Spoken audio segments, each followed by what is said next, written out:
History sweep of some garbage. In Cape Town there is a medium-sized statue of Jan van Riebeeck, the first Dutch colonial to set foot in South Africa, and although this man brought 3.5 centuries of racism and slavery to the country, however, after the fall of the apartheid regime of 1994, the population did not remove his statue, and did not destroy it. Perhaps because they wanted to preserve some memory of that miserable era, or because the new democracy required forgiveness and tolerance from them, for coexistence and the future. In my view, if statues of symbols from the era of colonialism and slavery were to be preserved as a kind of record-keeping history, then this could be provided for a specific yard, preferably a landfill, and there are symbols of those dark eras, so that flies and mosquitoes remain and all other insects ruin their faces, destroy their beds, so their souls will not calm down. And everyone who comes to watch them will smell their stinking smells and see them as their hideous reality. If this proposal is adopted, we will find in this square the statues of Columbus, Wanda Onett, Thomas Jefferson, John Sutter, Jefferson Davis, Robert Milligan, Edward Colston, Cecil Rhodes, Leopold II, Winston Churchill. And those whose statues have been destroyed so far, or were thrown into the river by protesters of racism, during the angry demonstrations that swept many American and European cities after the killing of an African American George Floyd last May, by a white fanatic policeman, in a cruel way. Certainly there are dozens of other statues around the world that should be placed in that square, whose name will be the dustbin of history, where their natural place is. What happened to the statues of these criminals? Columbus statues were destroyed in Venezuela, Bolivia, and Argentina many years ago.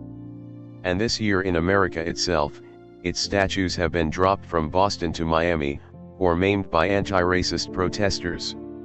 In addition to the destruction of statues of many symbols of the Confederation associated with the era of slavery, the period of the secession of the Southern states.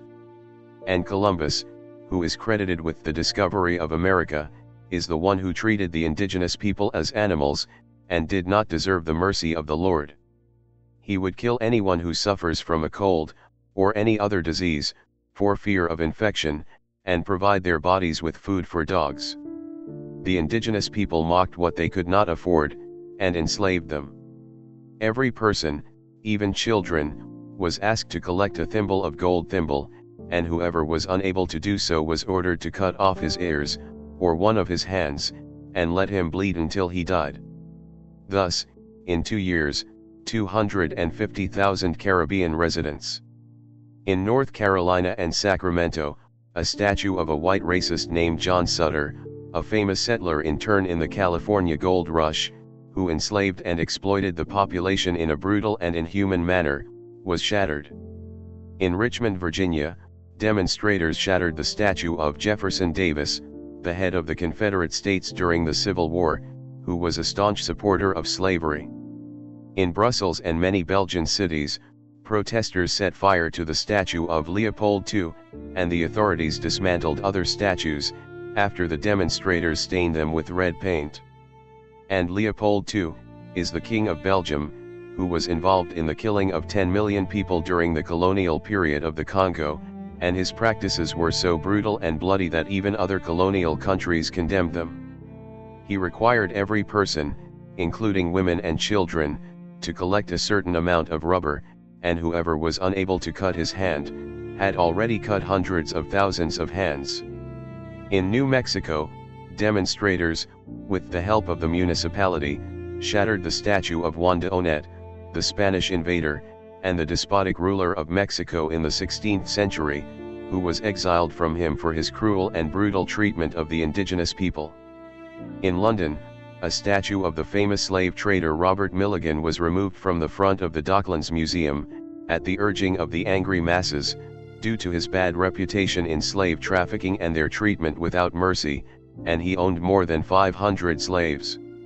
In the southern city of Bristol, anti-racist demonstrators removed a statue of a slave trader, Edward Colston, from a square. In the city of Sunderland in northern Britain, the demonstrators shattered a statue of General Havelock, who was responsible for crushing popular demonstrations in India in 1857, when it was subject to British colonialism. The Mayor of London, Siddiq Khan, has announced a review of all statues in the city and the names of its streets, and the necessity of removing any statue or street name related to slavery. British police also covered the statue of Winston Churchill, erected in Parliament Square, with wooden panels, lest they be destroyed by demonstrators, as his name was associated with racism.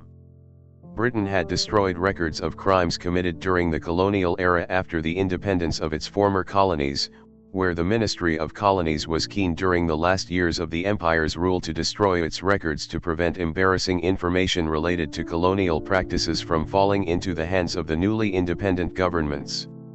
Destruction of these statues, and these popular demonstrations that took place in many cities in Europe and America since the beginning of June 2020, have profound implications, the most prominent of which is that the New World began to recover humanly and recovers part of its humanity that it has lost for many centuries, and during which it practiced the most horrific forms of abuse and persecution against the vulnerable people, practicing racism in its worst forms, and trading in slaves, without any regard for their humanity. In those miserable epochs, these practices were normal and not condemned, but since the abolition of slavery, and after the end of the colonial era, the conscience of the world began to wake up slowly, at the beginning in the form of laws taken by governments and international organizations, then collective awareness began to absorb the horror of racism, and was ashamed of the history enslavement of man to his fellow man. But the world has not been completely absolved of this epidemic. Slavery and racism still exist in many forms, but these demonstrations call us to restore confidence in humanity again, and it revives the hope that one day people will rid themselves of all forms of slavery, persecution, racism, and bullying the weak. Thank you to everyone who condemned racism, and everyone who got rid of it in its deepest burials.